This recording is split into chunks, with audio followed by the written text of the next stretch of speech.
2 years ago, I was finishing university. That was an exciting time. And then I remember it was a Wednesday night during basketball practice.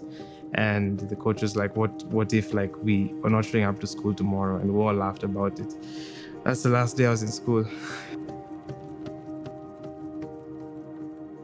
I had this job which was set up for me. But then after COVID, that broke down. So I ended up not having a job for longer than a year. I was planning to get married in 2020, actually. So I'd been in like a 5-year relationship, and I was going to propose in that year in December, but that ended. So it was a extremely difficult year. I was struggling with sadness and loneliness. I struggled with who God was. I questioned it. I wondered why. How you'd allow me to go through all this and still be a loving God. God almost felt cruel at the time.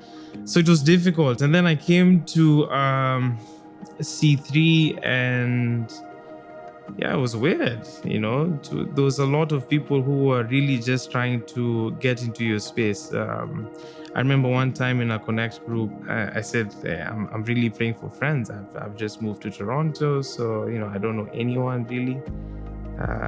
And this Manoj had his video off, and he switched it on, and he was like, "Oh, you guys come to my place this weekend. I'll make like rice and biryani chicken." And he said that in a joking way, but I had been praying about it for so long.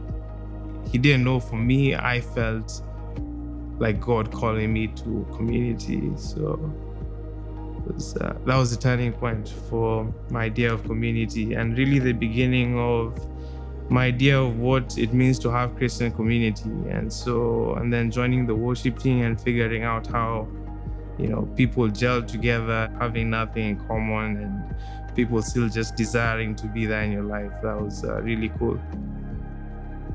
One of the illusions you get when you walk like a Christian life without community, you tend to be very me-focused, and you find that you're not adding value to the people around you. And so now my priority is the people around me and the opportunities to serve. One day I was kneeling down, and I said, for the first time in a long time, God is good. It was a turnaround for feeling hopefulness again in the midst of sadness.